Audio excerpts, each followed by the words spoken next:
ขอให้เจ้าภาพภาพเจ้าภาพยกมือขึ้นเพื่อสาธุพร้อมกับสาเพื่อเนาะสา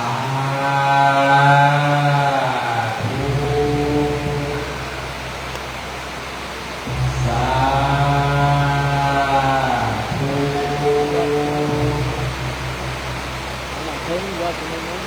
สาธุมโนมามิ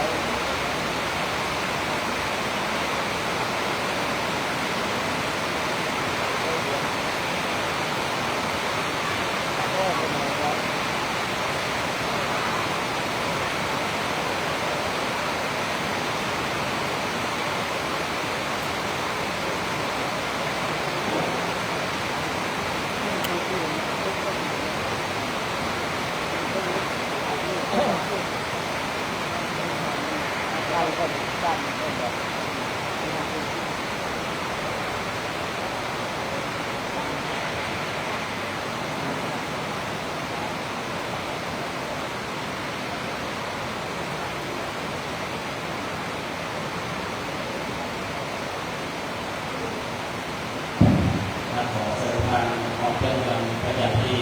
จากนี้ขอมอบให้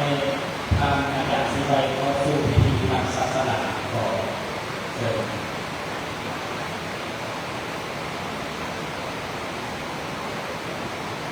ท่านนี้ต่อไปส่งวันเวลานาทีจะได้ทำประเพณีเรือเรือทางพิธีไหว้พระรักษาศีลต่อไปขอเชิญชวนการนำของด้วยเนี่ยอยู่เท่าเกี่ยวพ่อแม่พี่น้องสร้างนันทำเกิดที่สบายนันทำเกิดพวกเราทุกท่านทุกคนพร้อมแต่การให้ทุกใจเทียนเพื่อบูชาตามอาจารย์ใจขอเชิญเด้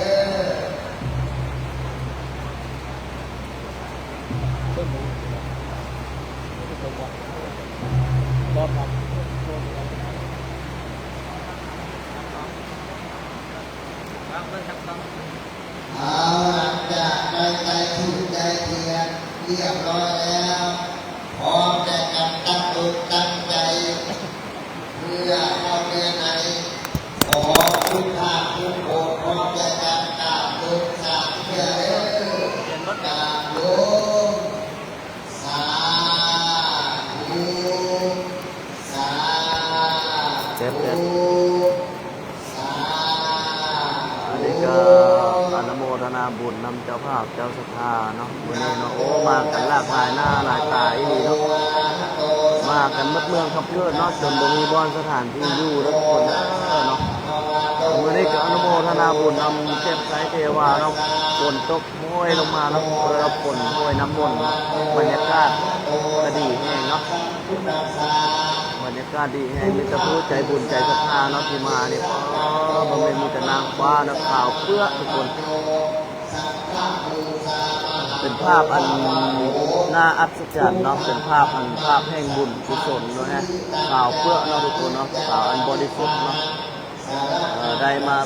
ตักบาตรหยาดน้ำให้กับพ่อแม่ครูบาอาจารย์นะอันนี้กับพระอาจารย์ลินสุโตและพระอาจารย์โบไลวันนี้คนจะได้เดินทางครับนครหลวงเวียงจันทร์เนาะหลังจากเงินมอบช่วยเหลือหงเฮียนหงเนาะคนจะที่ได้ครับคนจะที่ได้ครับนครหลวงเวียงจันทร์เนาะมื้ออื่นสุธาญาติโยมผู้ใดที่อยากจะกราบไปไหว้อาจารย์ลินจะไปได้เด้ออยู่วัดป่าหมู่บ้านนายางเนาะมาใส่ทองนครหลวงเวียงจันทร์สัมมาสัมพุทโธพระภาวาโอยังพระภาวันตาพร้อมยังที่วาเทมีอิติอาทัตตาเรนะก็เดี๋ยวทางธรรมานาภิปุจยามาบุญพระโตภะคะวะตาธัมโมธัมมังนัมมัสสามิอิตินา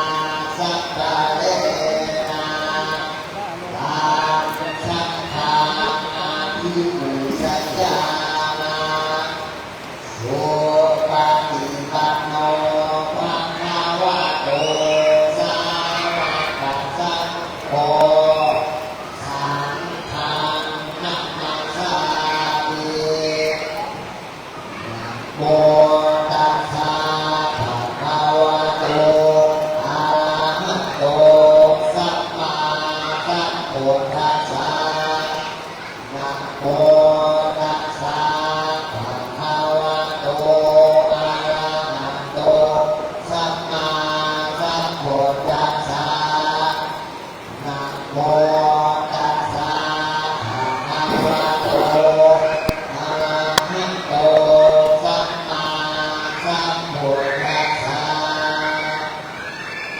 พุทธังสรณังคัจฉามิธัมมังสรณังคัจฉามิสังฆังสรณังคัจฉามิโหติยัมปิพุทธังสรณังคัจฉามิโห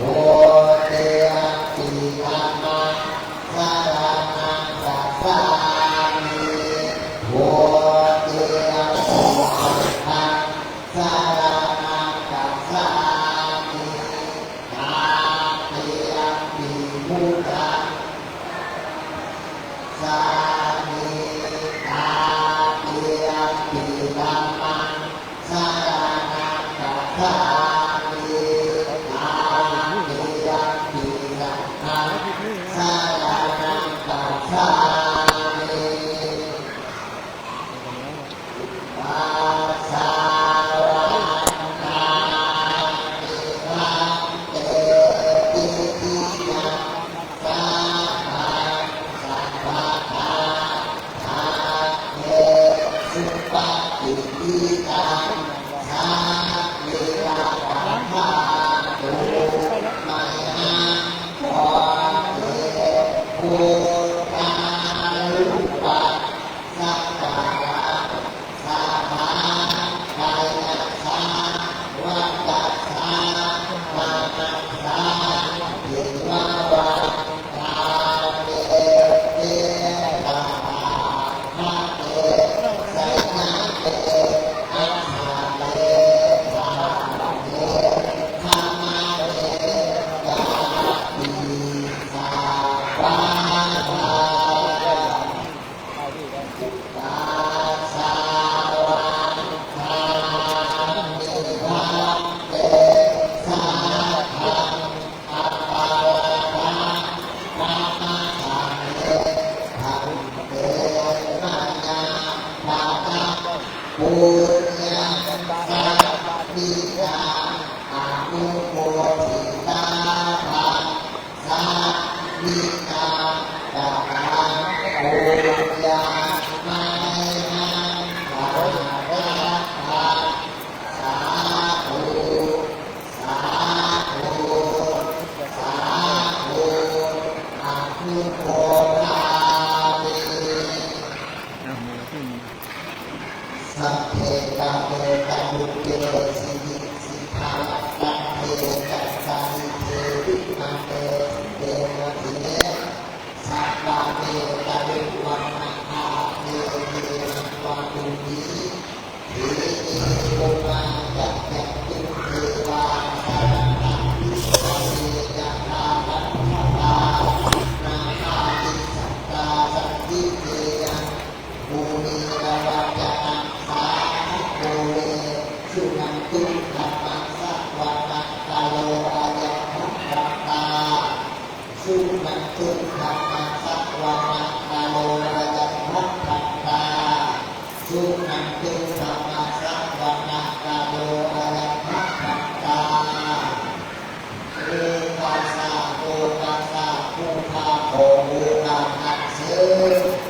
ทีพระบุตรีพระนางเจ้าทั้งหลายจงรักษาพุทธศาสนาที่หักบ้านเมืองหมู่บ้านเมืองไปสถานที่นี้เป็นเราเป็นประธานขอด้วยทีพระนางเจ้าทั้งหลายโดนสถิตอยู่เชิงสว่างสังวาขอกำลังดูและทีพระนางเจ้าทั้งหลายโดนสถิตอยู่มีงานก็เขาผ่านไม่ทางด่านเลยก็นอนที่นี่ก็ดีพอเมื่อแยกพักเดินนั่งทำหลายอยู่ที่ร้านเกียรติเป็นบุญที่มุกโกอาเพียงออกไปบ้านในสถานที่นี้เจ็ดรักษาศีลให้เป็น สบายดีเด้อศรัทธาญาติโยมนะที่ได้มาได้เข้าชมเนาะที่ได้เข้ามาชมเนาะเอาซะนี้เลยมีอันติดนะติดจะโทรศัพท์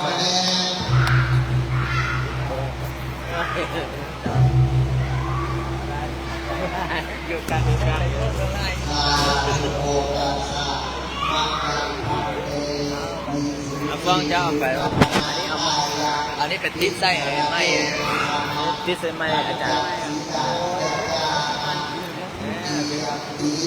มัจจพันเตอิสุติสุยะนาคายะติสาเตนะสา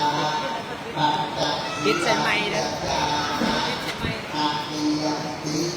มัจจพันเตอิสุติสุยะนาคายะติสารเนนะสหปัญจศีลามิกัจจามาพอทำทุกทวนสินห้าขึ้นกันเลยนี่เนี่ยเอาเลย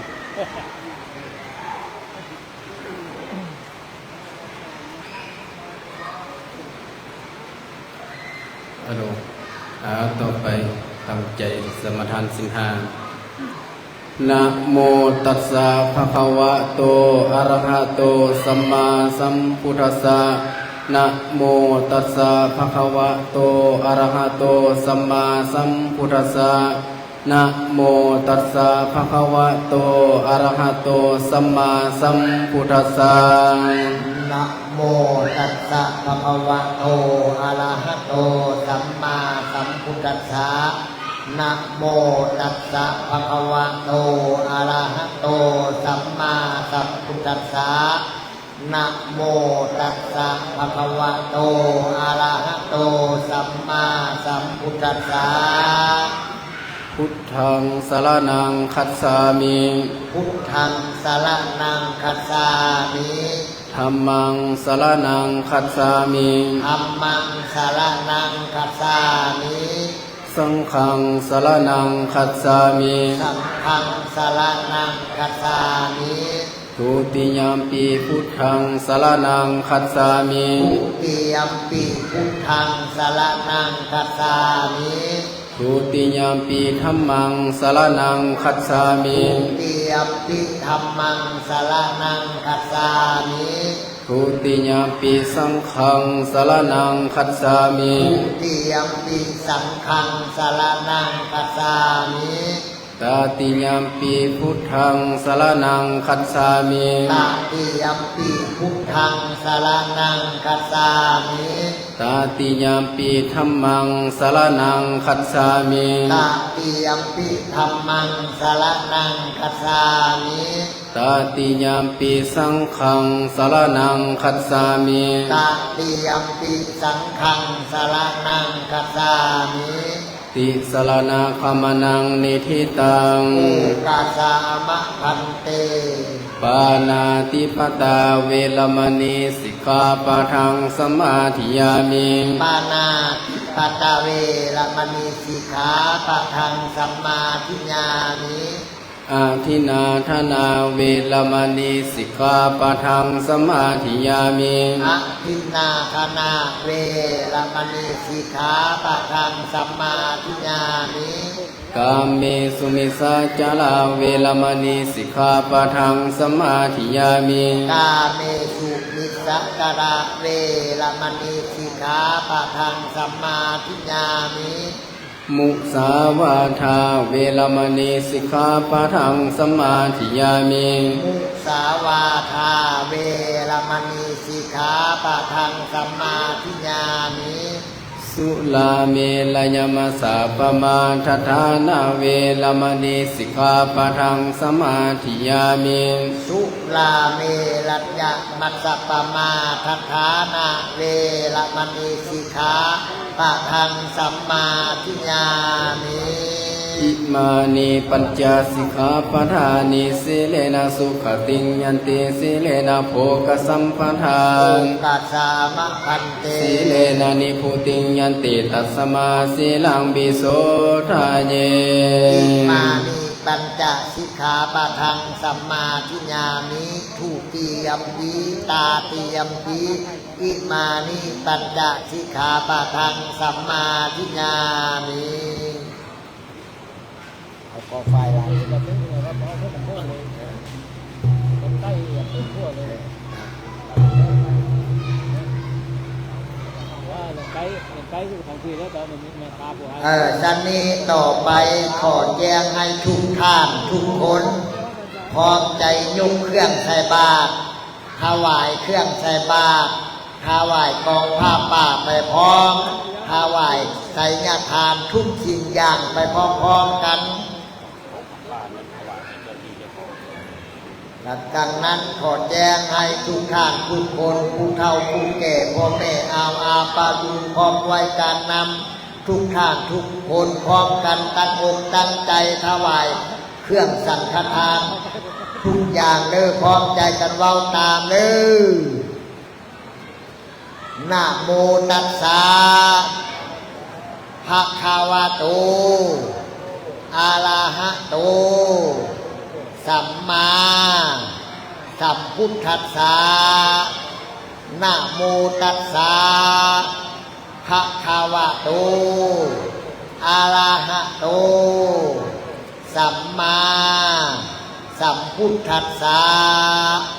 พวกเฮาทั้งหลายได้พร้อมใจกันมีเครื่องของมาให้ปิ่นทานโดยได้มาด้วยความบริสุทธิ์ขอบูชาพระพุทธขอบูชาพระธรรมขอถวายแด่พระสงฆ์จิตใจจำนงตรงต่อพระนิพพานขอให้เป็นทานแก้วขอให้เป็นทานทิพย์ขอให้ได้พ้นบ่วงมารขอให้ได้พบพระศรีอานในอนาคตการเบื้องหน้านั้นเถิดสุทินนังวัตตะเมธานังทานังเมปาลิสุทธังอาสาวาคาญะวะหังนิพพานาสังฆตังโหตุ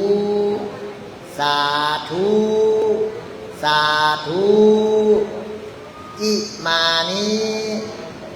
มะยังพันเตบินดาปาตานิ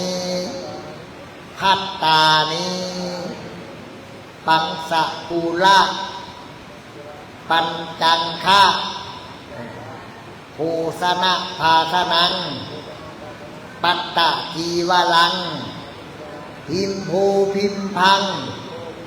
อัสนานังกัปปะลุกขังสะปาริวลังปัจจัยญะทานังนานาวันนังภิกขุสาโอโนสานามาสาธุโนพันเตภิกขุสังโฆทุติยัมปีตาติยัมปีอิมานิบินดาปตานิพัตตานิปังสะปูละมันจังปัตตะจีวลังพิมภูพิมพังอาสนานังกัปปะลุกขังสะปาริวลังปัจจัยญะทานังนานาวันนังภิกขุสาโอโนสาญามาสาธุโนพันเตภิกขุสังโฆปฏิคันหาตุอัมหากังทิคาละตังอัฏฐาญาหิตาญาสุขาญาคาเดทานผู้เจริญพวกข้าน้อยทั้งหลายขอน้อมถวายเครื่องบิณฑบาตพร้อมด้วยปัทหารและกองผ้าป่า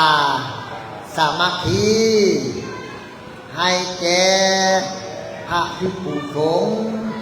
ขอพระภิกษุสงฆ์จงหาบเพื่อผลประโยชน์และความสุขและความเจริญข ของพวกข้าน้อยทั้งหลาย สิ้นกาลนานเถิดอีกประการหนึ่งพวกข้าน้อยทั้งหลายขออุทิศส่วนบุญกุศลทั้งหลายเหล่านี้เป็นต้นว่ากองผ้าป่าสมัคคีนี้ขออุทิศไปฮอดไปถึงบุญคุณบิดามารดาญาติกาวงศาคุลุอุปัสสาอาจารย์เป็นต้นว่าเจ้าที่เจ้าภูมิเจ้าถิ่นเจ้าฐานสิ่งศักดิ์สิทธิ์ทั้งหลายที่ปกปักรักษาชาวเมืองคำเกิดที่นี้ทุกท่านทุกคนทุกตนจงให้พร้อมใจกันมาปัตตาอานุโมทนาสาธุการหับเอาผลทานนำฝูงข้าทั้งหลายเดก่อข้าชื่นทานังเมตาลิสุทโธอานุโมทามิเอาปุ่มลงเด้อมันสาธุนะโมตัสสะภะคะวะโตอะระหะโตสัมมาสัมพุทธัสสะสาธุโอกาสะทุกขันจะวาลัญจะสัทธรรมะทีฐานังญาจามาอาปัสสันติอาปัสสัตตาปาทิโนทานังอุตตลิสามาสาธุโอกาสะวิวาลีปัตตวาปัตติปัตตังอหังบูเสมิขอให้ทุกท่านผู้ใดพอเข้าใจเปิดฝาบาทเชิญเปิดฝาบาทให้เด้อเปิดฝาบาทและต่อไปขอเชื่อเชิญท่านการนำทุกท่านพร้อมด้วยผู้เฒ่าผู้แก่พ่อแม่เอาอาป้าลุงชาวเมืองคำเกิดทุกท่านทุกคนเยี่ยมอกเยี่ยมใจใส่บาตรตามประเพณีซื้อบาตรเชิญต่อไปดังพระสงฆ์คนจะได้สูตรกันเลย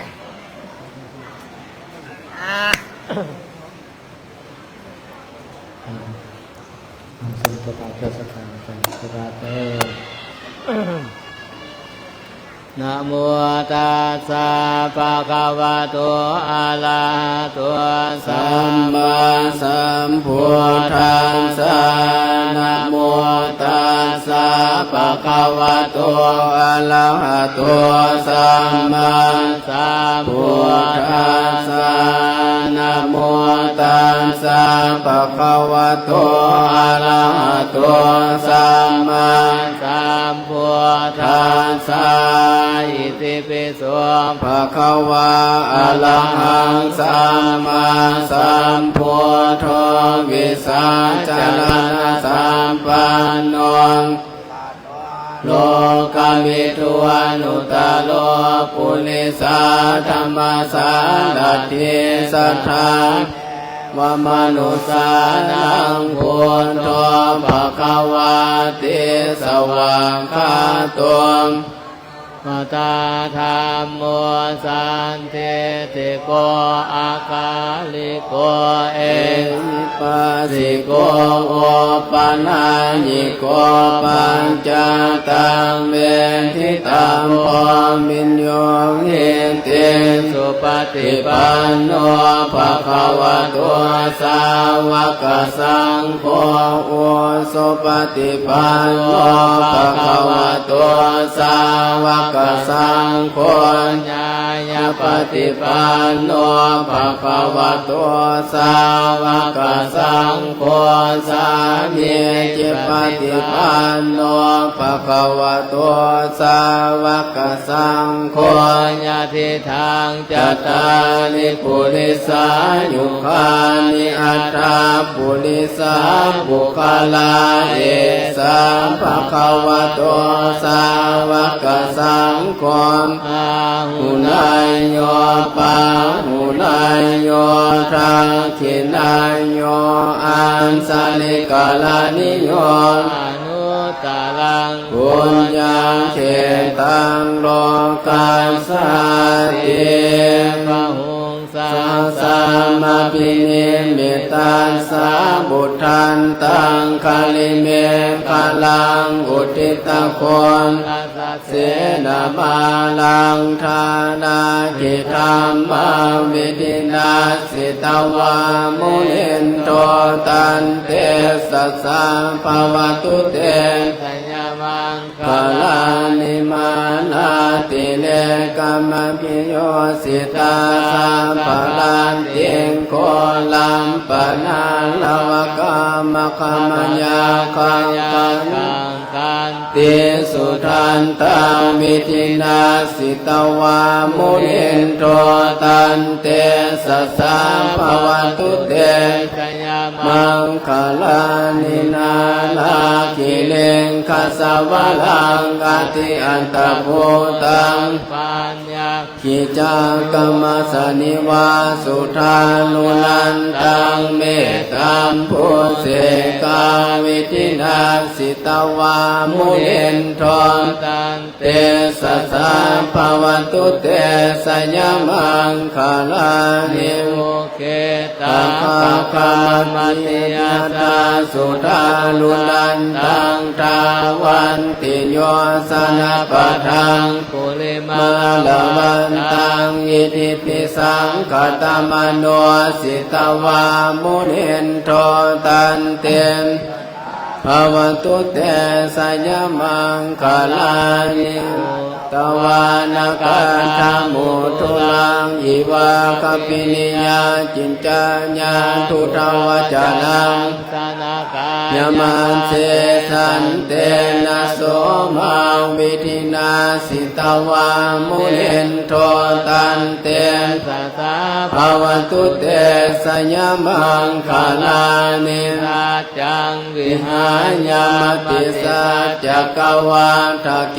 ตุวาทานปิโลปิตมนังอติอันตภูตังปัญญาปฏิปัสสาลิโตสิตวามุนินโตตันเตสัสสะภวตุเตสัญญมังคลานิปนันทาภุสคังวิพุทังมหิเตงปุเตนะเทนะภุสเคนะธรรมาปัญญันโตอิทุปะเทสามิทินาสิตวามุนินโตตันเตสัสสะภวตุเตมังคลานิทุกังอาทิเตภุสเคนะสุทัตถานธัมมังวิสุทิสุทินิกาปิทานังญาณังเตนะวิธินาสิตวามุนินโตตันเตสัสสะภวตุเตสัญญมังคลานิเอตัมปิพุทธาสัญญมังคลานิอัตถคถาโยวันจโนทินาทิเนสลเตมตันติเหตวันเน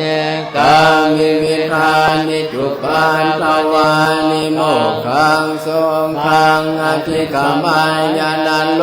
สัพพัญโยมหาการุณิโกนาโทหิตายาสัพพปานินางกุเลตวาปาลนิสัพพปันโตสัมโพธิมุตตมังวลังเยเตนะสัจจวะเสมตุเตสัญญมังคลานิสัญญันโตโพธิญาภูเลสังกัญญานังนันทิวาทาโนเอวังตวังดิสยโยโหเอสัญญาสุสัญญมังคเลอัปปนาสิตาปลังเกปฐวิโภคาเลอภิเสเกสัมปะพุทธานังอังคัมปังโตปโมทันติสุนา คาตัง สุมังคลังสุปาปัสสังสุโหติตังสุขโนสุมังโหตัวจังสุเยทัง โพมาจ จาริสุปทาคินังกายกามังวาจากามังปทาคินัง ปาทา คินังมโนกามังปณิทิเตม ปาทา คินาปทาคินานิกาตวานลพันตาเทนปาทาคิเล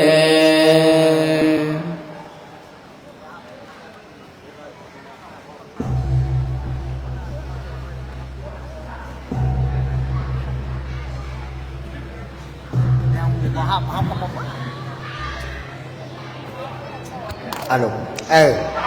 ติดตามให้เด้อผู้พอเข้าใจติดตามบาทให้เด้อเครื่องของอยู่ในบาทยันมันเต็มมันล้นมีอย่างพยายามให้เด้อสาวหนุ่มหรือว่าผู้ใดพอเข้าใจผู้ใดเคยผ่านได้บวชได้เฮ็ดและปฏิบัติให้แด่บึงข้าวหนมบึงเครื่องไสยทานต่างๆที่มันจะเต็มบาทนั่นน่ะเลื่อนให้แด่บางคนก็ใส่ก้อนน้อยบางคนก็ใส่ก้อนใหญ่ดังนั้นมันกะทีหลายชาวเมืองคำเกิดมันหลายคนแล้วก็อุดมสมบูรณ์ยันมันล้นบาทช่วยบึงให้แด่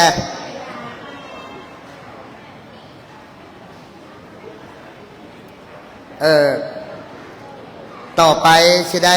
ที่สนาธรรมพร้อมๆกันเลยเนาะที่สนาธรรมไปพร้อมสันนี้ที่สนาธรรมนี่ส่องกันขน้อย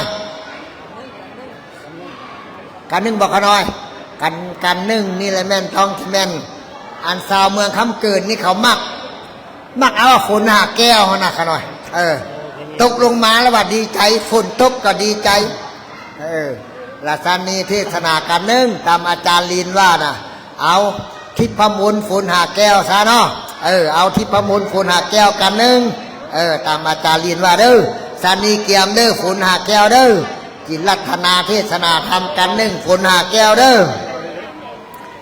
นะโมตัสสะภะคะวะโตอะระหะโตสัมมาสัมพุทธัสสะ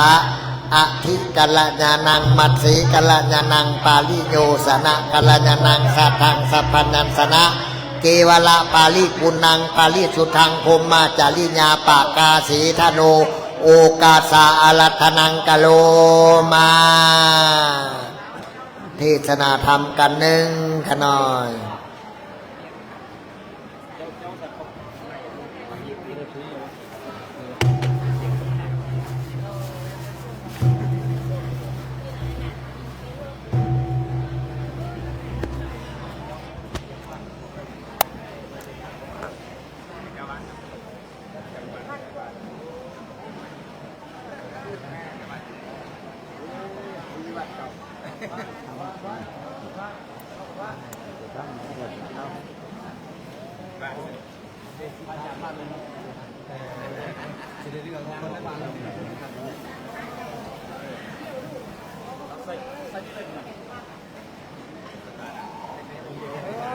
อาจารย์ลิ้นที่บ้าน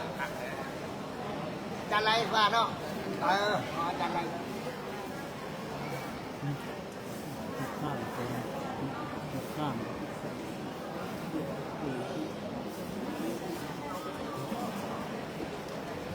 เอาต่อไปฟังเทศเนาะทิพมลเพื่อเป็นสิริมงคลให้แก่เจ้าภาพตุลทานยันทันใหญ่เนาะคำสว่างพูนสัญญพงศ์เนาะได้มาเทศนาทิพมล โอ้หวานเป็นโคตรในคณะบันไล่ใช่ไหมปูนก็ได้ขนาดปูนต้องมีการผู้ที่ใส่บาตรกับใส่บาตรไปพร้อมนะครับผู้ที่ฟังเทศนะครับฟังเทศที่ประมวลไปเด้อนะโมตัสสะภะคะวะโตอะระหะโตสัมมาสัมพุทธัสสะนะโมตัสสะภะคะวะโตอะระหะโตสัมมาสัมพุทธัสสะนะโมตัสสะทุลัตตัญญะสัมมากัญโยมาวาโยตุหังมาจักโกม จิวปะทาวญาธาทัญญาทาลัญญาสากาเลปวัสสันตุมาคัญโยมาวายุตุหังมาจักโกจิโอปะทาวญาธากัญจานานิโอคาตัสสะกาเลปวัสสันตุมาคัญโย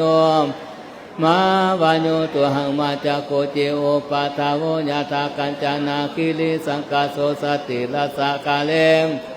อุปัสสติมาคัญโยมาวายุตุหังมาจักโกจิโอปะทาวญาธากาหาปนานิมันทาตุลาสิโนคะเลปวัสสันตุมาคัญโยมาวายุตุหังมาจักโกจิโอปะทาวญาธาสาปะทานานิปุณกัสสะคะเลปวัสสันตุมาคัญโยมาวายุตุหังมาจักโกจิโอปะทาวญาธาสัตตาลตานานิเวสันตาลาสะคะเลปวัสสันตุติ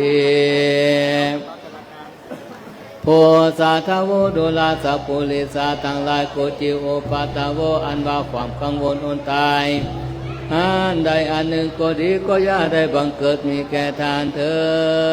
ด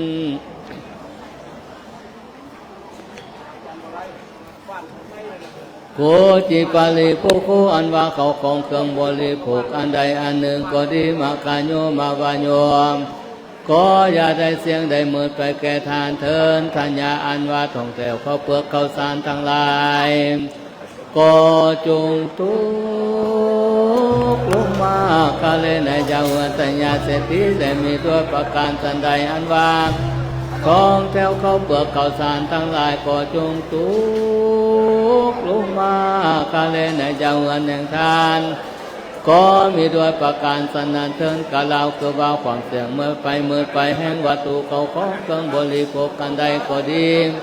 และความกังวลอนตายอันใดอันหนึ่งก็ดีก็อย่าได้บังเกิดมีแก่ทานเถิดอีกประการหนึ่งโกจิปาลิโภโคอันว่าเขาของแก้วอันใดอันหนึ่งก็ดีก็อย่าได้บกไปแห่งไปแก่ทานเถินกัญจานานี้อันว่าเงินและคำทั้งหลายก็จงตุกลงมากะเลมในยาวเมืองแห่งอุคตัสสะเศรษฐีและมีอุปมาสันใดอันว่าเงินและคำทั้งหลายก็จงให้ไหลล้างลงมากะเลในยาวเงินแห่งท่านก็มีอุปมาสันนั้นเถินกูจิโอปาทาวอันว่าโอปาทาวาเหตุตายอนตายอันใดอันหนึ่งก็ดีก็อย่าได้บังเกิดมีแก่ทานเถิดอันหนึ่งโกจิปาลิโภโคอันว่าวัตถุเขาของที่ได้เสียสละวางไปให้เป็นทานไปแล้วอันใดอันหนึ่งก็ดีก็อย่าได้บกไปแห่งไปแก่ทานเถิดกัญจานาคิริสังกัสโสอันว่าโดยคำอันสูงได้แปดซอกก็เกิดมีมาในกำลังนั้นแห่งราชาดินเศรษฐีและมีตัวประการสันใดอันว่าเงินและคำอันเป็นผู้เป็นดอกก็จงบังเกิดมีแก่ท่านทั้งหลายโดยประการสันนั้นเถิดอันว่าโอปาทาวาอันใดอันหนึ่งก็ดีก็อย่าได้บังเกิดมีแก่ท่านเถิดอีกประการหนึ่งอันว่าวัตถุเขาของเครื่องบริโภคอันใดให้ทานไปแล้วกล่าวคือว่าเงินและคำแก้วแหวนเสื้อผ้าอาภรณ์อันใดอันหนึ่งก็ดีก็อย่าได้เสี่ยงไปมืดไปแก่ทานเถิดกาหาปนานิอันว่ากาปนาคือว่าเงินและคำแก้วแหวนทั้งหลายก็จงตุกลงมากะเลมในยาวเหือนอหงแห่งพญามันทัตุลาด้วยประการสันใดอันว่าเขาของแก้วและเงินคำทั้งหลายก็จงตุกลงมากะเลในยาวเหือนแห่งท่านด้วยประการสันนันเถิดส่วนอันว่าคำกังวลอนตายอย่างใดอย่างหนึ่งก็ดีก็อย่าได้บังเกิดมีแก่ท่านความตั้งเขาของเครื่องบริโภคอันใด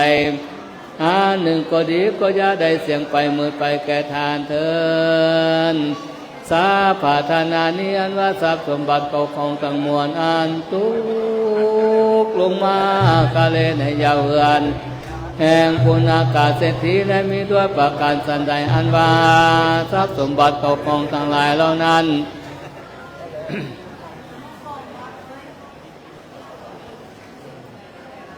ขอจงตกลงมากะเลในยาวเหือนของท่านด้วยประการสันนันเถิดกับทางความกังวลอ่อนตายเป็นต้นว่าความบ่สบายเดือดเนื้อหอนใจเจ็บไข้ ทุกข์สุขไม่มองใจแล้วให้ต่างๆก็อย่าได้บังเกิดมีแก่ทานเทินอีกประการหนึ่งอ่านว่าเขากองเครื่องบริโภคอ่านได้เสียซาคือว่าเงินและคำแก้วแหวนเสื้อผ้าอาภรณ์และเขาวนำโฆษณาอาหารก็อย่าได้เสียงไปเมื่อไปแก่ทานเทินสัตตาลตานาวาสานีอันว่าหาคุณแก้ว7ประการอ่านตุกลงมาในคงคุมปราสาทราชวังหลวงแห่งพญาเวสสันดรปันเมื่อเป็นราศีสิงห์ใหม่สาเดจากป่าใหม่เขาเมื่อวันนั้นก็มีโดยประการสันใดอันว่าหาคนแก้ว7ประการคือว่าแก้วปฐมมาลาดเหลื่อมเลือตาแก้วพิรางานพ้นพุงแก้วประพานมีแสงเฮืองหุงแก้วมณีคงลาสามีแก้วพิทุนมีกามาแก้ววาศิลาลักอาภาแก้วมุกดางานสดเงินคำสดเหลือลายก็จงตุกลงมายาอย่างญาติเทระดาเต็มบ้านเต็มเมืองของเจ้ามูลาสตาอันมีเจ้าเงินเป็นเขากับทางขอใหญ่พวกท่านโศกเศร้าทุกข์ยังให้เข็นใจสังเกตเครือจังยามก่อคาเทินเทศนาปาลิยุสเนในเมื่อแล้วโลดสาธรรมเทศนาขอให้เจ้ามูลาสตาทั้งหลายจงได้ดังกรรมปรารถนาสมดังกาลามาแล้วแต่หนหลังนิติตังก็เสด็จบ่ละบวนควรเท่านี้ก่อนแล้ว สาธุสาธุสาธุ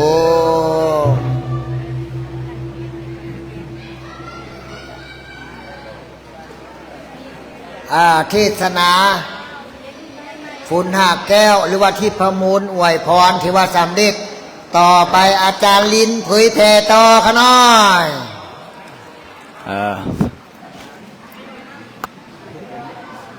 สอบออกเป็นนันยม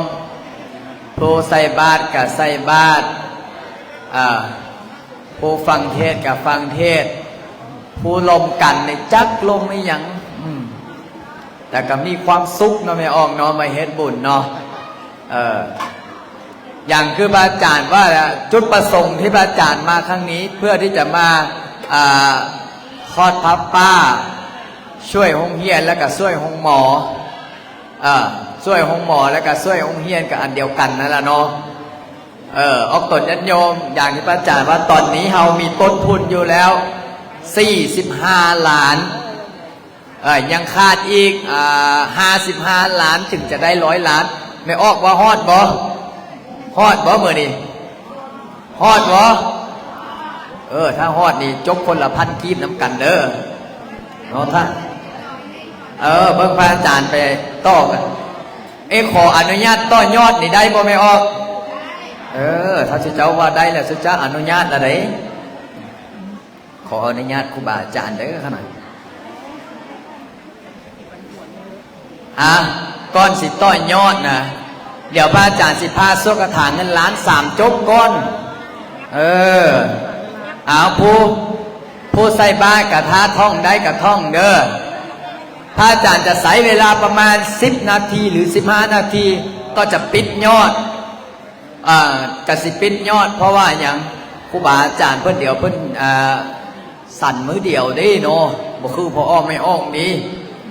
กินข้าวมื้อหนึ่ง3 เทื่อครูบาอาจารย์เนี่ยบางองค์เพิ่นยักเข้าละเด้เดี๋ยวสวดคาถาเงินล้านนำกันก้อนเนาะขอโอกาสพ่อแม่ครูบาอาจารย์เด้อขนาด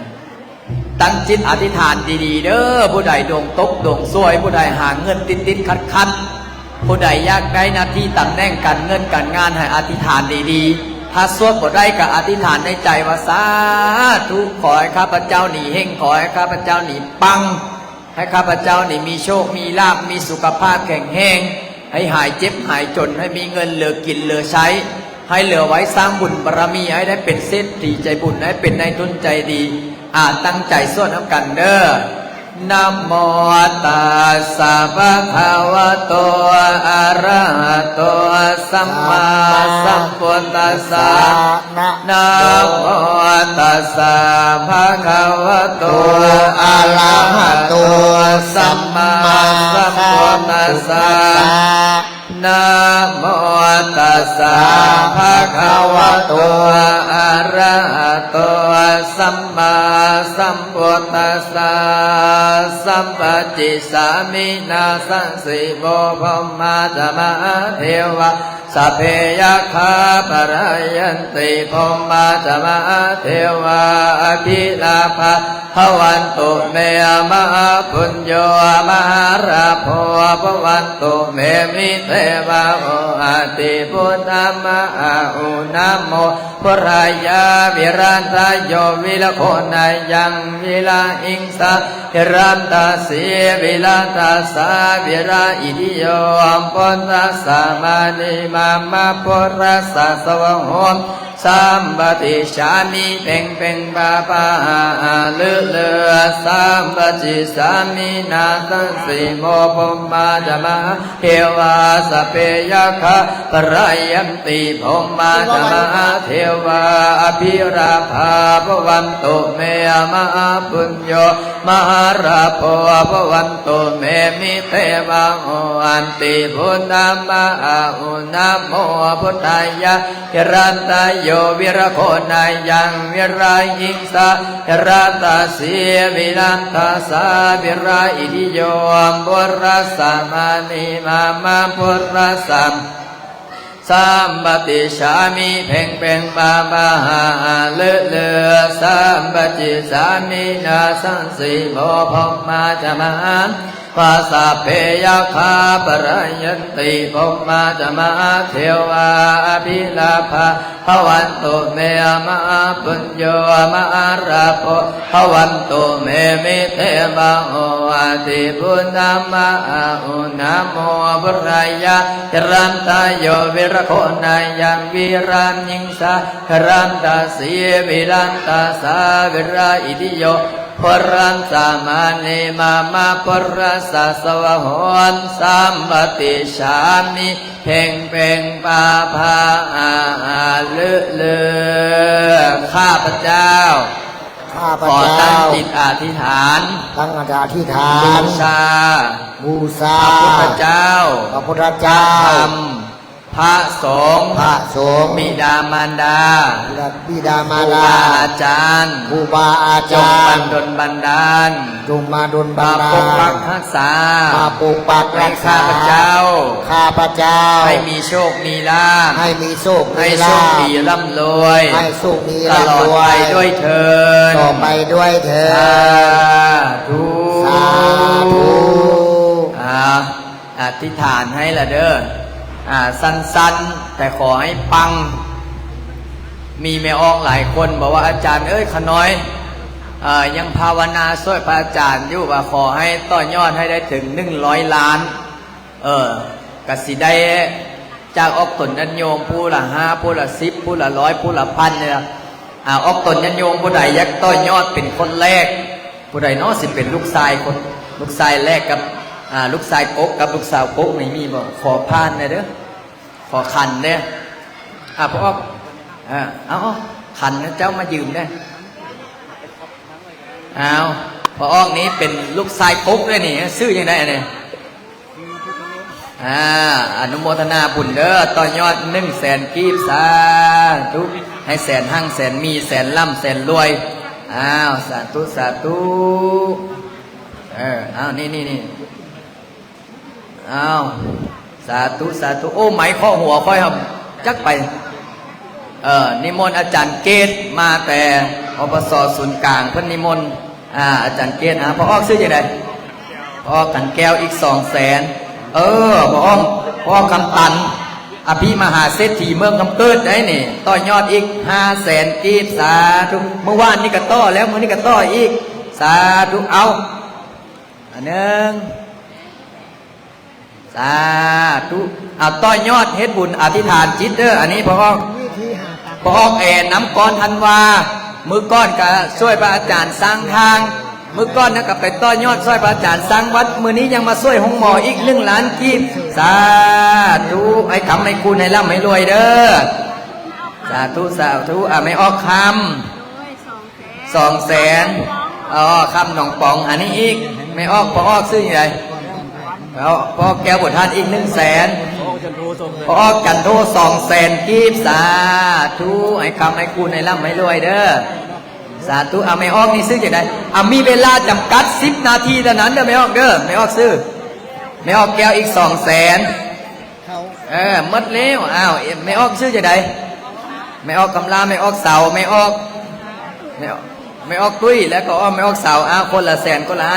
50,000ขอกรรมการมานับให้ประจานเลยเด้อไม่ออกซื้อจากไหนไม่ออกดำไม่ออกอันนี้ซื้อจากไหนไม่ออกปูสาธุของผู้ใดอันนี้อีก300,000ไม่ออกเนี่ยพันอีก100,000ขอให้ผู้ชายมานับปัจจัยให้ได้พอออกซื้ออย่างไรพอออกลอยหารไทยฮูบเนาะเจ้าคอยเห็นเจ้าคอมเมนต์พระอาจารย์ตลอดเลยสาธุอันนี้พอออกซื้ออย่างไรพอออกใส่อีกก็ได้300,000เนาะสาธุอันนี้ซื้ออย่างไรพอออกไทยคำอีก400,000สาธุทะลุ100แท้เหมือนนี้นะพอออกซื้ออย่างไรพอออกแก้วอีก100,000พอออกบุญมาอีก100,000สาธุพอออกซื้ออย่างไรพอออกนวลอีก200,000อันนี้ซื้อจะได้ไม่ออกแม่บุญมีอีก100,000ไปออกไม่มันอีก200,000ไตเมียนมาก็ออกเสียงไตเมียนอะไรเนี่ยพอออกอะไรแหละนี่นะออกเสียงบุญสอนบานรักษาอีก500,000สาธุอันนี้ปุเล่อันแต่ก่อนว่าผู้บักเกตไม่ออก4อีก100,000อันนี้ไม่ออกเบียงคำอีก100,000อันนี้เฮงๆปังๆเด้อสาธุต่อคนละ1,000 กีบกันได้ไม่ออกเลยแต่ถ้าอยากให้ทะลุ100 ล้านไว้นี่กูละ100,000ละ2นี่ไม่ออกบงอีก200,000ไม่ออกนี่อีก20,000สาธุไม่ออกอันนี้อีกไม่ออกมานี่จันอีก200,000ไม่ออกเจียอีก100,000ไม่ออกมอนอีก100,000พอออกนี้พอออกบุญทานอีก200,000ไม่ออกนี่ไม่ออกแปนอีก100,000อันนี้อีก150,000เพื่อไม่ออกลาอีก150,000พอออกเลยเนาะน้องไส้พอออกผู้วงหน่อยแม่นบ่พอออกวันพระอาจารย์เคยไปเฮือนเรานึกอยู่บ้านทงเจริญสายอีก1,000 บาทสาธุให้คำให้กูในร่ำให้รวยเด้อสายไต่หูบ่สาธุอีก100,000ของผู้เลือไม่ออกบอลอีก100,000สาธุให้เฮงปังๆเด้อสาธุอันนี้ผู้เลือไม่ออกเงินอีก100,000ไม่ออกเลยไม่ออกอีก100,000ไม่ออกพูดอีก100,000สาธุพอออกเลยพอออกคำผันอีก200,000คำผันอันนี้สาธุไม่ออกเลยเนี่ยไม่ออกนวลอีก100,000เอาเขากองเนี่ยเด้อเห็นเขากองอยู่อันนี้พอเลยไม่ออกไม่อีก500,000สาธุไม่ออกนี้ดิไม่ออกเบียงอีก100,000สาธุผู้ใดร่วมบุญครั้งนี้ขอให้หายเจ็บแข้งหายเจ็บขาเด้อไม่ออกเลยเนี่ยไม่ออกต้องอีก300,000พอออกนี้อีก100,000สาธุไทยหูบอก1 2สาธุอันนี้ปุ๊บไม่ออกไม่จันอีกตะเลื่อนบูสื่อเนี่ยอันนี้ปุ๊บเนี่ยไม่ออกจันทาอีก100,000ไม่ออกนี้ซื้อจะไหนไม่ออกคำกี้อีก300,000สาธุให้คำคุณร่ำรวยเด้อไม่ออกยังไงนี่ไม่ออกเลยอีก100,000เอาไว้เด้อไม่ออกพอออกมันใส่อีก100,000อันนี้จีมอีก100,000นับเลยอันนี้ดิไม่ออกไม่พอออกไม่ครับอีก500,000สาธุอันนี้ได้ละอันนี้ไม่ออกสาครพอออกวันนี้อีก200,000เดี๋ยวเอาเงินในกระเป๋ามนุษย์เอาไป5,000เป็นขวัญถุงอันนี้ไม่ออกไม่ออกยังอันนี้ไม่ออกหนูเนาะเดี๋ยวไม่ออกขายค่ำเนี่ยนี่ห่วมบุญเนี่ยแม่พระแม่เจ้าเอาผู้ใดมาห่วมพระอาจารย์สิจ้างให้รวยบ่นี่นะเดี๋ยวเอา เอาเงินขวัญถุงเด้อนี่เอาแม่เอาไม่ไงไม่โอ้เอาจ้างให้รวยเด้อเด้อเงินขวัญถุงผู้ใดมาห่วมบัดนี้มาต่อยอดบัดนี้บ่ต่อค่อยก็แจกผู้ละ5,000กีบนะนี่เอาสาธุเอาแจกให้เฮงได้นี่เงินเฮงเด้อสาธุเอาเงินเฮงเงินรวยเด้อเอาลองเบิ่งแม่100 คนเนี่ยผู้ทึกผู้นึงกับผู้นึงแล้ววะสาธุเอาจ้างให้เฮงจ้างให้รวยเด้อสาธุมาเอาเงินเฮงไหนผู้ใดบ่ทันใดเอาเงินเฮงเงินปังเด้อพ่อแก่เด้อให้เห็นหน้าเนี่ยด้วยสาธุเอาให้เฮงปังๆขอบใจเด้อพ่อแก่เด้อสาธุพระองค์ดวงไซอีก300,000สาธุอันนี้เอาเงินเฮงเด้อสาธุโอ้คักว่านี่เวลาสุเจ้าขายของก็ขอเอาให้ได้ขายดีคือค่อยนี่เด้อสาธุเอาเงินเฮงเงินปังเด้อเงินเฮงเงินปังเอาผู้ใดมาทานผู้นั้นใดเด้เงินเฮงเงินปังให้ผู้ละใบเด้ออันนี้ไม่ออกเลยต่อยยอดอีก200,000ไม่ออกใจห้ามดื้อเด้อสาธุเอาแจกเงินเฮงเงินปังสาธุต่อยอดอีก100,000สาธุเขาให้ผู้ละใบมาเอาเองเด้อสาธุจ้างให้เฮงจ้างให้ปังเด้ออันนี้ไม่ออกนี่อีก200,000เอาผู้ใดบ่ทันได้มาเอาเด้ยักปังน่ะพระอาจารย์เอาสวดคาถาเงินล้านให้ตลอดเอาสาธุจ้างให้เฮงจ้างให้ปังเด้อบ่มีได้ว่าพระสิจ้างให้รวยเนี่ยสาธุจ้างให้เฮงจ้างให้ปังจนต่อคิวเอาบัดนี้เลยอาจารย์เลยประคำมืดนะพ่อประคำมืดแล้วสาธุเอาให้ปังได้ง่ายเด้อเงินเฮงสาธุมาเอาได้ไม่ออกแลให้ปังเด้อเจ้าเด้อทะเบียนรถพระอาจารย์นั่นสาธุเอาให้เฮงปังเด้อพ่อพุทธอีก100,000สาธุเอามาห่วมน้ำกันเด้อไม่ออกเด้อคนละ10,000 กีบก็ได้ไม่ออก1,000 กีบก็ได้สาธุเอาให้เฮงให้ปังเด้อขออนุญาตได้คนละเด้อโอ้วันนี้ต่อยอดกันเข้ามารัวๆเลยวันนี้สาธุมาจ้างผู้ใดยักปังยักเฮงยักรวยได้มาห่วมนำกันไม่ใหญ่ให้สุขภาพแข็งแรงเด้อเนี่ยแสดงว่าปังเนาะโอ้สาธุจ้างให้เฮงจ้างให้รวยจ้างให้ปังให้หายเจ็บแข้งหายเจ็บขาได้ห่วมบุญซื้ออุปกรณ์ทางการแพทย์ผู้ใดเป็นเบาหวานความดันไขมันก็ขอให้หายให้มีโชคให้มีลาภสาธุโบจน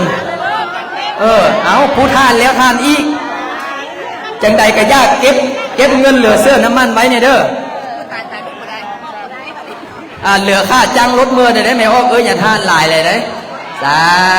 ธุจ้างเองอาจารย์โบไลเอามาอีกตับหนึ่งสาธุให้เฮงให้ปังเด้อโอ้จนญาติเดี๋ยวทานบัดนี้นะจนบ่ได้อ่านซื้อก็หัวแล้วเด้อสาธุจนญาติเดี๋ยวทานบัดนี้คอยว่าแล้วปกตินี่มีแต่พระมาเอาอันนี้พระมาให้ได้อันนี้นะ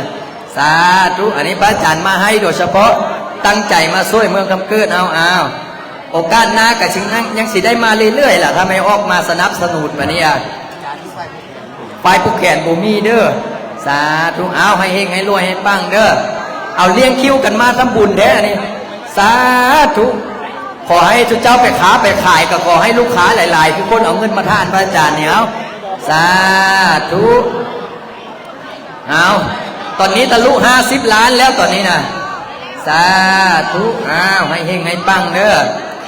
โอ้ต่อคิวมาเลยเนาะสาธุมืดแล้วมืดเลยได้ผู้ใดมาท่านผู้นั้นใดเด้อเอาเงินเฮงเอาเงินปังสา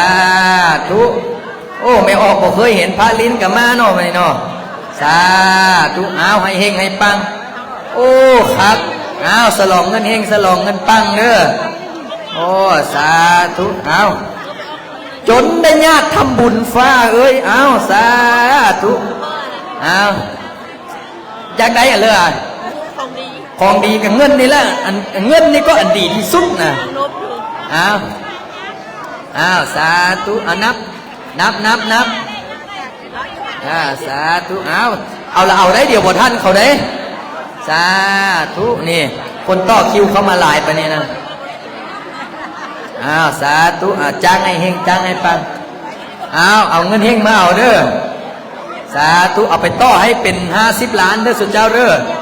ต่อให้เฮงต่อให้ปังสาธุเอาผู้ใดบ่ท่านได้มาเอาเด้อมาเอาเงินเฮงเด้สาธุเงินเฮงเงินปังเขาให้คนละใบเด้อบางคนว่าอาจารย์เขาน้อยขอไปให้ผัวเขาน้อยเด้อเนี่ยนั่นแหละเอาสา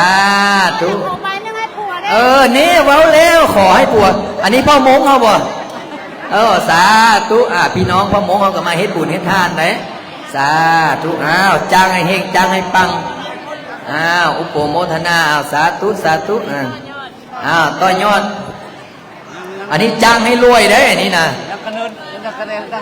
โอ้ยสาธุจ้างให้รวยจ้างให้ปังเงินเฮงเงินรวย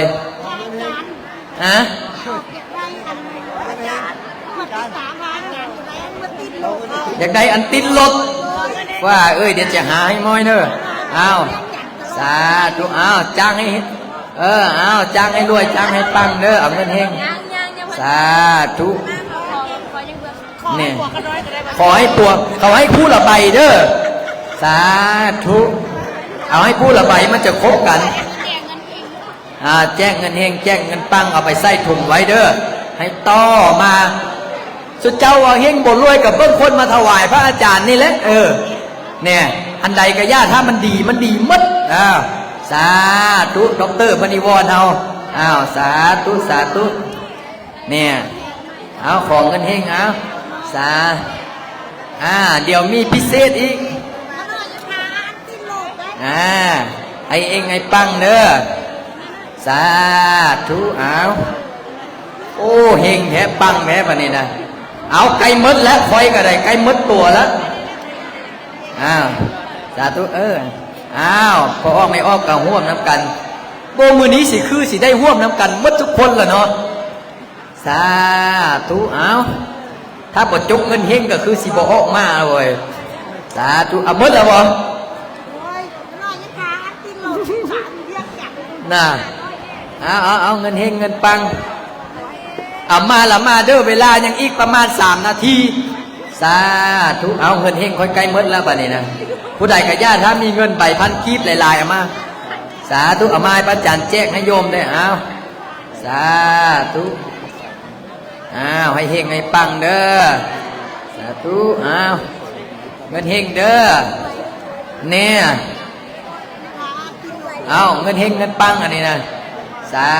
ธุเนี่ยเงินจ้างให้รวยเด้อนี่เด้อจ้าสาธุจ้างให้ปังมืดละได้บัดนี้นะเงินเฮงนะโอ้ถ้าแจ้งเบอร์ละ100,000นี่คือสิบ่ไหวแล้วสาธุมืดมายังมันพันกีบยังจ้างให้รวยได้เนี่ยเงินขวัญถุงเด้อสาธุโอ้คักอันนี้ยังบอกให้ได้ล้างห้อนมือซะมือดำๆเลยเนอะโอ้คักบานเนี่ยสาธุตัวเจ้ากับญาติเดี๋ยวคอยสิตกเตียงนะมืดละบ่บัดนี้แจกใบ10,000บัดนี้มาผู้ใดจ้างให้รวยเด้อนี่เด้อเด็กน้อยเอาไปให้ยังมาสาธุจ้างให้รวยเด้อแป๊บจ้างให้ปังจ้างให้รวยโอ้เฮ็ดบุญแบบมือติไม้นี่สาธุโอ้เอาอย่าเฝ้าญาติเขามา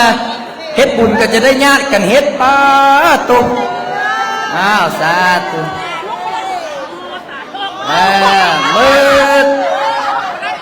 มืดบาทนี่เงินเฮงสาธุนั่นแหละ เมื่อละเด้เนี่ยเอาสาธุเอาอย่างอีก2 นาทีสุดท้ายเมื่อละเจงเงินเฮงอ่ะผู้เลอะมีอามาถวายนะแม่อย่าพอสิเอาแจกใส่แขนอีกเปิ้ลใส่แขนกับผู้ละเส้นเด้ออย่าไปขอเพื่อนผัวเลยอ้าวผู้ละเส้น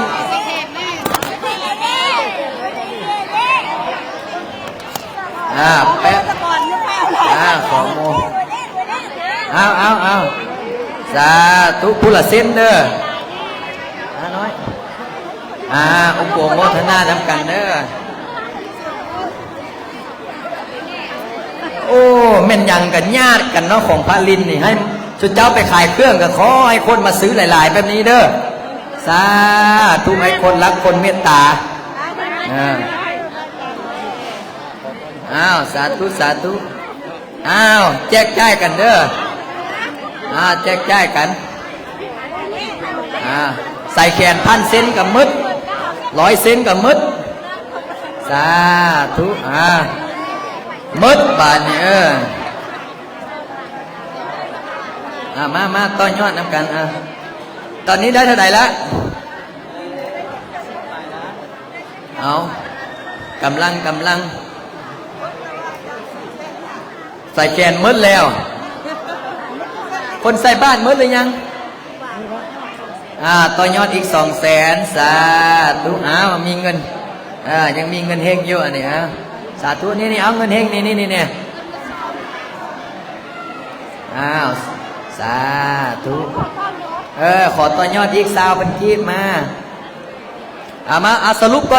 นบัดนี้นะสรุปก่อนโบเงินบาอาจารย์300 ใบมดเกียงแต่เสะนับเลยเอาเงินเฮงเนี่ยนี่ใส่แขนกับมดสาธุให้เฮงให้รวยให้ปังเด้อ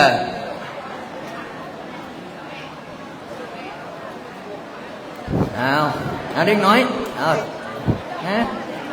เอาอันนี้จ้างให้ปังเด้อเงินเฮงอันนี้สาธุอาจารย์ลินเฮ็ดเรียกอาจารย์เกศแม่อาจารย์เกศเบาซ้อยนิมนต์อาจารย์เกศเบาซ้อยเด้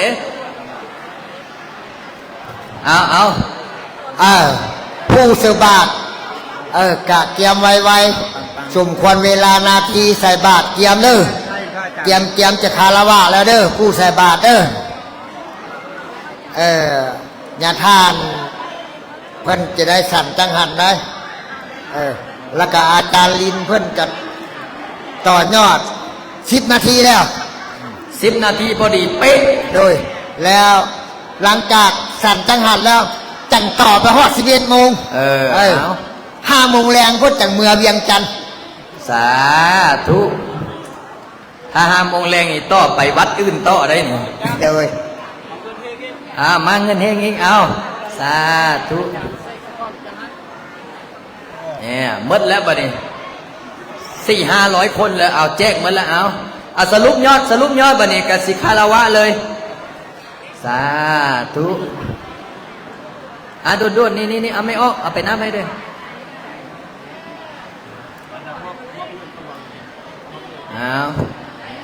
สาธุไปออกไม่มั่นขันตวีเดี๋ยวสรุปยอดปัจจัยทั้งหมดทั้งมวลก่อนเอามาบ่ไวเด้อ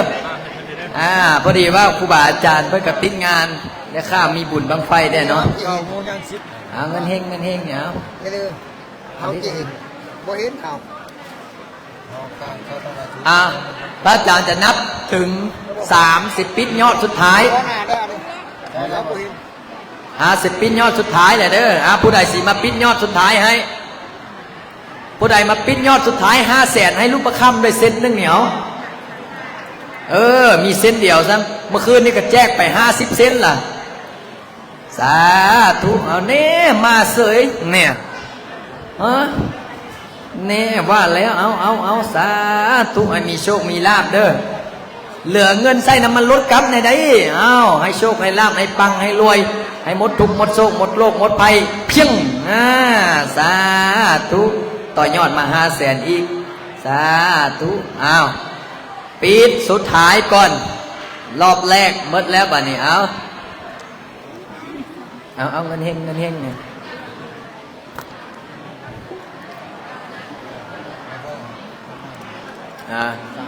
นี่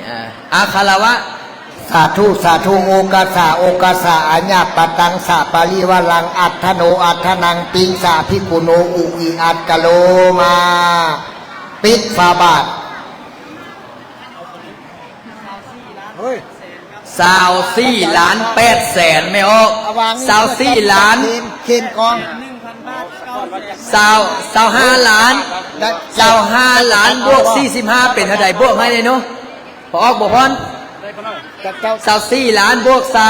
25 ล้านบวก45 ล้าน70 ล้านบ่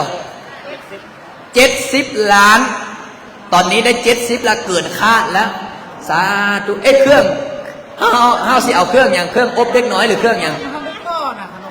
พอคำอีกสาธุเฮาสิเอาเครื่องอย่างสาธุเรียบร้อยป่ะนี่สาธุจ้างให้ปัง500กีบนี่แหละเจ้าอันนี้อาคารวะเด้อเจ้าจินคารวะและเคนกองนี่เอาให้ขับไปต่อให้กันได้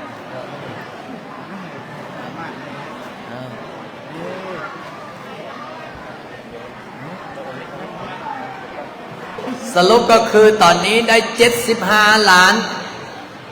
75 ล้านแล้ว70 ล้านเนาะเอาสาธุมาอาคารวะเลยเอาวางสิกองก็ได้เอายังมาต่ออีกบอกคณะเวียงจันทร์ไม่น้อยปังยี่บอก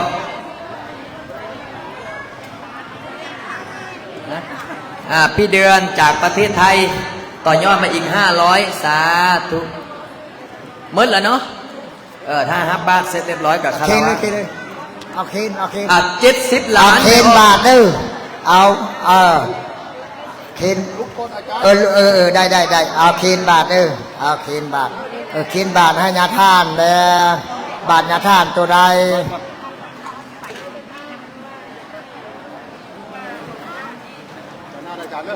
ไปเคนบาทเด้อ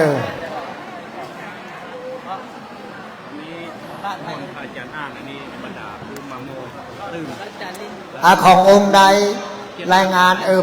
พ่อบอกเขายื่นให้เพิ่นดีๆเพิ่น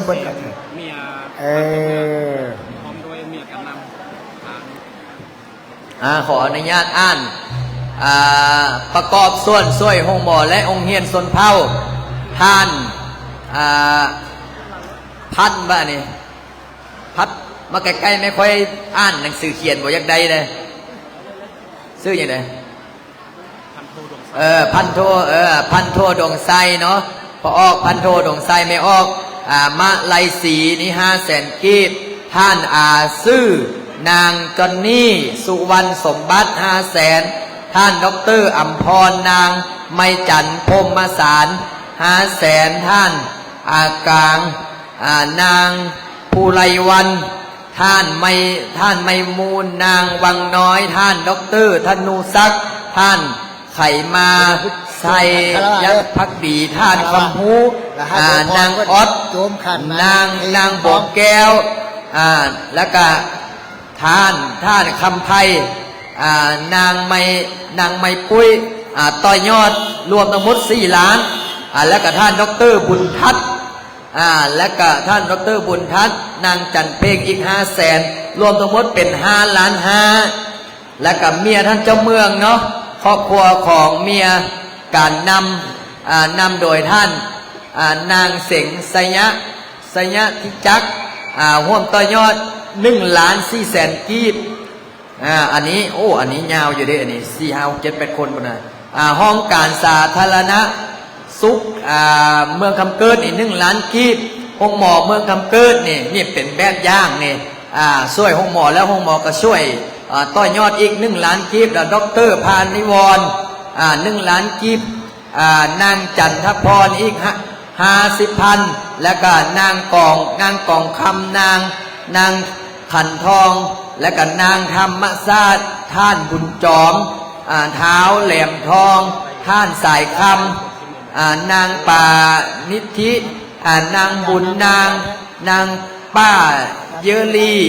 นางพรสวรรค์แก้วบุญพันธ์บุญยงนางหน่วยงานวิเคราะห์แล้วก็นางคำสวัสดิ์นางคำลาด็อกเตอร์เจวือนางหน่วยงานสุขเสริญและก็นางดวงมาลานางไพวรนางวิไรลักษณ์และก็เท้าอ้อนตาเท้าพุทธลักษณ์เงินสมทบทุนพนักงานบสาธารณะองค์หมอเพิ่มอีก2 ล้านนี่แล้วก็รวมทั้งหมดทั้งมวลนี่เนี่ยที่พระอาจารย์อ่านมาเมื่อกี้นี่6,531,000 กีบรวมให้พระอาจารย์ในเด้อ6 ล้าน7 ล้านตอนนี้ประมาณตีซะประมาณ80 ล้านแล้วตอนนี้นะอันนี้อีกสาธุอีก100,000เพราะไม่อ้องนี่ปิดท้ายแล้วเนาะเอาสาธุรวมหมดเนาะอันนี้บ่ได้นับไส้เมื่อกี้นี่บ่หรือนับแล้วบ่ได้นับเนาะก็รวมทั้งหมดทั้งมวล10 ล้าน12 ล้านบวกอีก70 ล้านเป็นเท่าไหร่82อันนั้นเดี๋ยวค่อยนับทีหลังอันนั้นค่อยนับทีหลังเป็นประมาณ80 ล้านสติซะ80 ล้านเพื่อนับตก80 ล้านยังขาดอีกบอกว่าบ่พอยังขาดอีก20 ล้านเลยทีนี้ตอนนี้ได้80 ล้านเดี๋ยวพระอาจารย์ต่อยอดเพิ่มอีก10 ล้านก่อนเดี๋ยวเอาถุงมาไ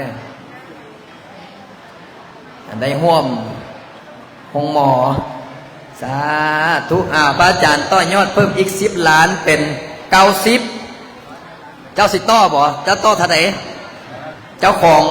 องตลาดเด้พระอาจารย์ต่ออีก10 ล้านยังอีก10 ล้านพอออกบ่พรต่ออีก10 ล้านทั้งหมดทั้งมวลปิดจ็อบปิดงานอยู่ที่100 ล้านกีบตัวนั้นยังอีกตัวนั้นค่อยว่ากันทีหลังตีคร่าวๆคือ100 ล้านเนาะอาจารย์เกตอีกอาจารย์เกตคณะพระอาจารย์มาแต่อปสศูนย์กลางต่ออีก$100พระอาจารย์เกตนี่เงินกีบนี่เพิ่นบ่จับได้เงิน$ทั้งนั้นได้สาธุขอให้ถวายเงิน$ขอได้เงิน$กลับคืนเด้อถวาย100ขอได้100ใบสาธุสรุปเอาคร่าวๆตียอดรวมคร่าวๆคือ100 ล้านเนาะไม่ออกพอออกเนาะประมาณ100 ล้านโอนเงินก็ได้เท่าไหร่โอนเงินเป็นก้อนล้านผมมีเงินสดผมมีเงินสดก็เอาโอนก็ได้เดี๋ยวพระอาจารย์ออกให้ก้อนเด้อเจ้าติดนี้คอยแสดงว่าพระอาจารย์ออกให้อีกเดี๋ยวโอนทั้งให้พระอาจารย์ก็ได้1 2 3 4 5 6 7 8 9 10สาธุพระอาจารย์ต่ออีกว่าพระอาจารย์เพิ่มอีก5 ล้านซะให้มันเกินเจ้าของตลาดซะเอาของเงินเฮงเอาพระอาจารย์ต่ออีก5 ล้านเป็น100กับ5 ล้านเด้อพอออกไม่ออกเด้อสาธุน้ำกันดังๆครั้งหนึ่ง1 2 3สาธุสาธุสาธุอนุโมทามินับบ่ไอ้ต่อไอ้นั้นเอาไส้อีก5 ล้านสาธุเด็กผู้นี้มาต่ออีกค่อยว่ากันทีหลังจังใดก็ย่าพระอาจารย์ตั้งไว้105 ล้านก็พอส่วนที่เหลือเอาไปช่วยโรงเรียนแล้วก็ช่วยสาธารณประโยชน์ต่อเด้อเดี๋ยวให้ทางเมืองให้จัดการเลยคารวะบัดนี้คารวะ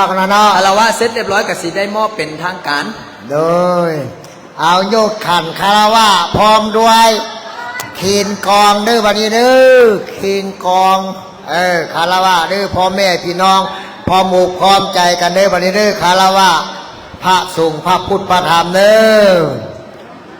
กาเยนวาจานวาเจตัสสวาพุทเทกุกัมมังปักกาตังมายายังพุทโธ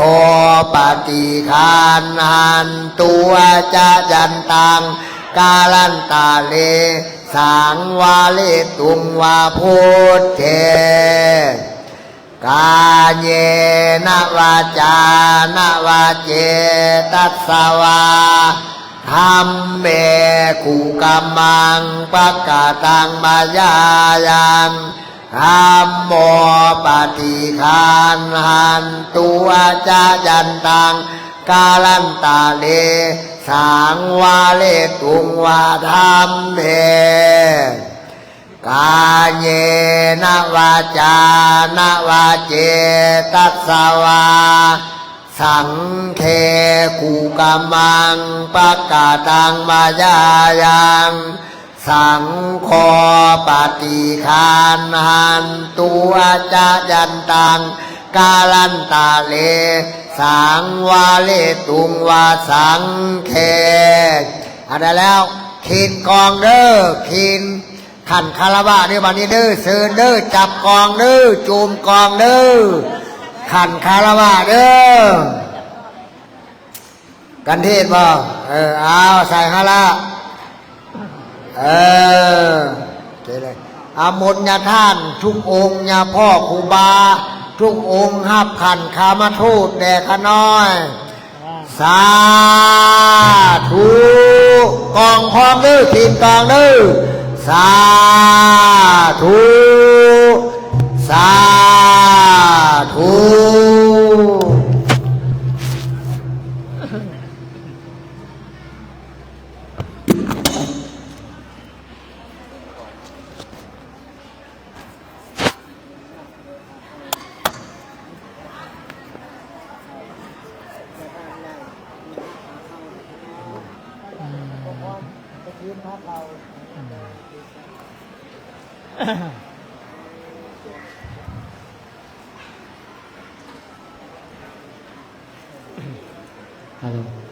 เอาตั้งใจอาภรณ์เด้อยะถาวาเลวะหาปุราปุเรปุเรนติสกาลังเอวะเมวะโตทินังเปตานังอุปกปปติสิตังปาทิตังตุมหังคิปะเมวะสมิสันตุสัพพปนัลลาโสยะถามณิโสติลาโสยะถาปิติโยวิวัสสันตุสัพพะโลกวินาศสันตุมาเตตะวันตะลายโยสุขิเทกายุโกภวะอภิวาทนาสิเลสเนจังโวทาปัจจานิโนจัตตาโลธรรมวาทันติอายุวันโนสุขังภาลังยะนามอิเมนะปุญญากะเมนะอุปัสสะยะปุโนตาลาอาจาริโยปะกาลาจามาตาปิตาจญาตากะปิยามะมะสุเลโยจันติมาลาสะปุณาวันตานาลาปิจังมามจตุโลกปาลาจาเทวตายามุเมตามนุสัจจามัสสตาวิริกาปิชาสัพเพสัตตาสุขีหนตุปุญญานิปะกตานิเมสุขังจติเวทังเป็นทุกิปัปปะเปนะวมาตังอิเมนะปุญญากาเมนะอิมินะอุทิเสนะจาคิปะหังสุลาเปเทวตานุปทานังเสธานังเยสันตานินาธรรมายาวานิปานะโสมามังนาสันตุสัพพทาเนวัญญาสัสสะโตปะเวอุสุสิตังสติปัญญาสาเลโกมนิยามินามาลาลาพันตุโนกาสังกาตุจาริเนสุเมพุทธาทิบาวาโลนาโถธัมโมนาโถวานุตัมโมนาโถปัจเจกาพุทโธจะสังโฆนาโถตะโลมามาเกโสตมานุภาเวนามาโลกาสังลาพันตุมานุขปตาจานิทุขาปัญญาปตาจานิปัญญาโสขปตาจานิโสขังตุสัพเพปิปามิโนตาวตาจาเมสัมปตัมปุญญาสัมปทาสัพเพเทวะอนุโม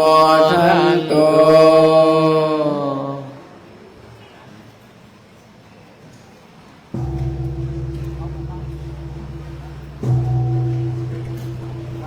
ฮัลโหลสบายดีแม่ออกจำเสียงกันได้บ่เกือบสิบกว่าปีบ่ได้มาร่วมงานอยู่เมืองคำเกิดหลักซาวพอดีมื้อนี้ได้ยินข่าวที่เป็นมหากุศลได้ยินข่าวทางพระสงฆ์เมืองคำเกิดทางพระอาจารย์ลินทางการนำเมืองแล้วก็ทางพ่อออกบัวพรว่าเฮ็ดบุญใหญ่แต่เป็นบุญช่วยเหลือสังคมอาจารย์ลินก็เลยว่าอาจารย์เกตมาแวะน้ำกันว่าสันมาแวะต่อยอดแต่ว่ายอดบ่หลายคืออาจารย์ลินก็เลยมาแวะต่อยอดนำพอได้ช่วยเหลือสังคมสิได้ช่วยเหลือสังคมก็คือช่วยเหลือเพื่อนมนุษย์เนาะทางพุทธศาสนาเพื่อนตัดว่าเฮานี่เป็นเพื่อนกันเพื่อนร่วมโลก1เพื่อนเกิด2เพื่อนแก่3เพื่อนเจ็บ4เพื่อนตายก็เลยถือโอกาสว่าได้มาช่วยเพื่อนร่วมโลกเกิดแก่เจ็บตายน้ำกันก็เลยแวะมาอยู่สถานที่นิยมลาวเจริญทรัพย์อาจารย์มานี่ตั้งแต่ตอนเป็นเก่าตอนตลาดเก่าเนาะตอนนั้นก็เคยมายามไม่ออกหลายคนอยู่แถวนี้ทางแม่เมฆแม่ไก่ก็อยู่แถวนี้ตัวแต่ก่อนแม่นบ่บอนเดียวกันบ่แถวนี้นะคนละบอนว่ะทางหลังเนาะอาจารย์ก็อยากลืมแน่แหละเนาะบ่ได้มาโดนแหละแน่ใดก็ตามเด้อไม่ออกเด้อ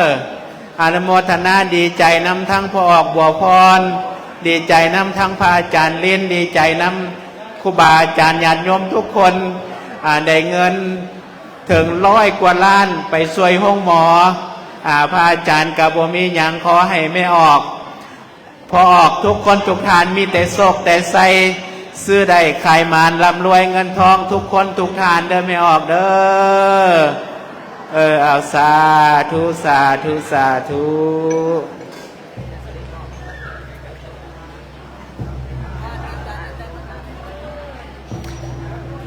อาจารย์ลิ้นท่านว่าประกาศไล่ซื้อเติมให้แน่ว่าสั่นแม่ออกน้อยบ้านสมสนุกประกอบส่วน500,000 กีบแม่ออกไข่บ้านรักเศร้า500,000 กีบป่าล่าบอกป่า5การอ่านผิดขออภัยเด้อป่าล่าบ้านห้วยแก้ว100,000 กีบนางเวียงคำบ้านห้วยแก้ว300,000 กีบนางจันพรบ้านน้ำย่าง200,000 กีบนางไข่ทองบ้านห้วยแก้ว100,000 กีบนางไม้ใจบ้านสมสนุก50,000 กีบนางแก้วปากสัน100,000 กีบนางหนิง15,000 กีบนางอิ่มทองบ้านคนแพง50,000 กีบนางเล่บ้านหลักซาว100,000 กีบนางดำบ้านสมสนุก100,000 กีบนางหนูบ้านน้องปอง100,000 กีบนางตุ้ยบ้านหลักซาว50,000 กีบสาธุอันนี้ไม่ออกขึ้นมาต่อยอดตามหลังไม่ออกกะหลายเนาะโอ้ดีใจน้ำเด้อเต็มตลาดเลยต่อไปก็ขอให้คนมาจับจองตลาดเต็มเหมือนที่มาเฮ็ดบุญในมื้อนี้เนาะจะได้มีโศกมีไส้ร่ำรวยกันทุกคนทุกท่านรายการต่อไปทางพระอาจารย์ลีนครูบาอาจารย์และทั้งพ่อบัวพรก็จะได้มอบปัจจัยจำนวนเงินทั้งหมดนี้ให้เป็นการกุศล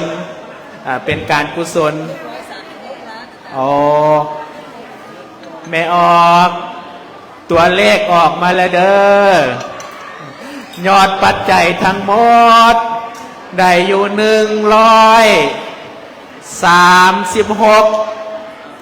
136 136 ล้านกีบเอาสาธุดังๆน้ำกันแน่สาธุสาธุสาธุแล้วบัดนี้มียอดมาเพิ่มเติมอีกโอนผ่านบัญชีจำนวนปัจจัยอยู่6,500,000 กีบสาธุเอาบวกเข้าไปนี่บ่แม่น140ปลายล้านยอดเข้ามาเรื่อยๆเนาะอันนี้ไม่ออกมาอีกแล้วทานติดตานางหอมคำบานทงเจริญบริจาคมาอีก200,000 กีบทานสุรินทร์นางลำเงินบ้านพงเจริญบริจาคมาอีก200,000 กีบสาธุอาจารย์มามื้อนี้เจ้าภาพเพิ่นถวายบ้างพระอาจารย์ถวายต่อเลยเด้อเอาอาจารย์ลิ้น มอบต่อเขารวมบ่เอาบ้างเด้อสวยห้องหมอนอนได้ยินว่าสิซื้อตอนนี้พอดี142,500,000 กีบสาธุพอเมื่อกี้นี่มาเติม500,000เป็น142,500,000 กีบได้ไม่ออกเด้อสาธุให้อาจารย์ลิ้นนี่เครื่องระดมเงินได้ง่ายแท้นี่พ่อบ่นี่เครื่องช่วยหายใจพ่อบ่นี่บ่พ่ออาจารย์ลิ้นจกใส่นิมนต์อาจารย์ลิ้นประชาสัมพันธ์ต่อ อาจารย์เด็ดอาจารย์เกณฑ์บอกว่าตอนนี้ได้100เท่าไหร่แล้วอาจารย์142 ล้าน142 ล้านแล้วตอนนี้ป้าตู้500,000 กีบ500,000 กีบต่อยอดอีกอันนี้เอาสาธุต่อยอดอีก200,000ไม่ออกทางสา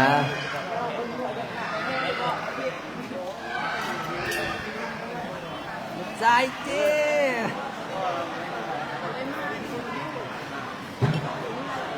้ส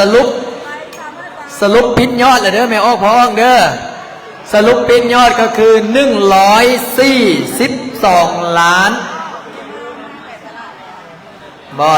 100พอบอกพรเจ้าปิดยอดจะไม่ให้เป็น150 ล้านจะบอกเอาตื้มใช้กันมะเนี่ยของยังพอบอกพรนี่ตีซะ150 ล้านซะเนาะโอ้ยังคณะกรรมการสรุปนี่ยันได้150 ล้านบางเรื่องกับสิกายเจ้าเนี่ยว้าวอะไรเนี่ยอะไรเดี๋ยวเฮาสิได้จกน้ำกันสาธุเด้อหลานน้อยต่อยอดนะมีสาธุสุทันวาอีก100,000 กีบเขาโอนส่วนหนึ่งก็โอนเข้าทางของการเมืองแล้วเนาะสติ๊กเกอร์เงินขวัญถุงกับมืดแล้วตอนนี้นะมาเดี๋ยวได้เบอร์พันที่พระอาจารย์สวดเงินให้เงินปังไหนเงินเฮงเงินรวยเด้อจ้างให้รวยได้นี่นะสา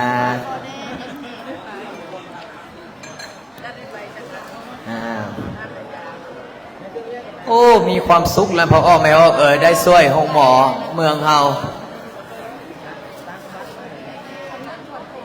เงินขันถุงสาธุ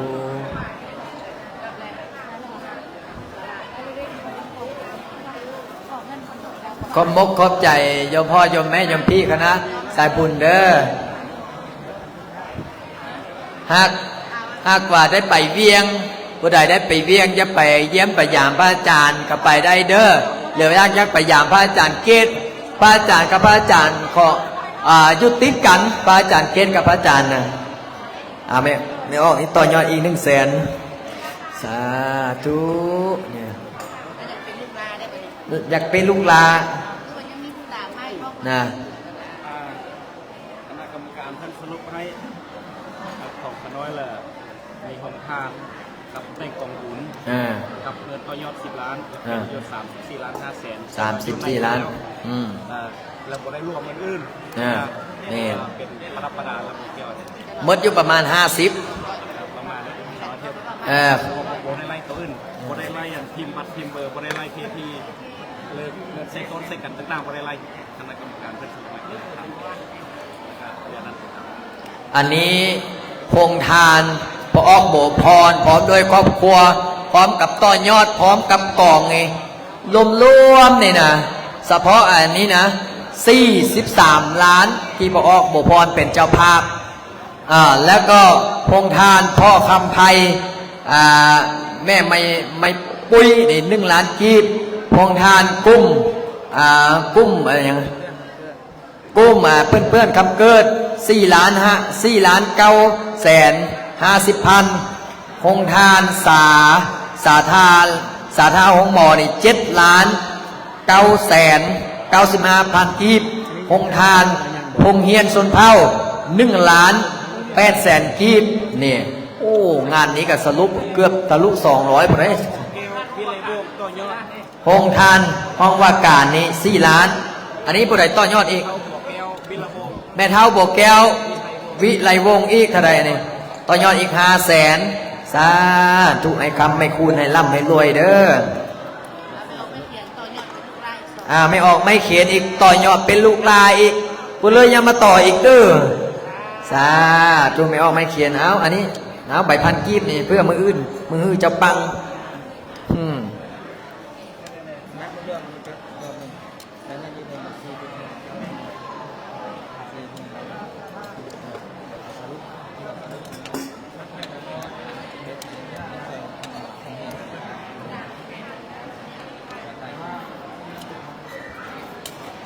คิดแล้วว่าอะไรเมื่อทางเอาว่าไงมัน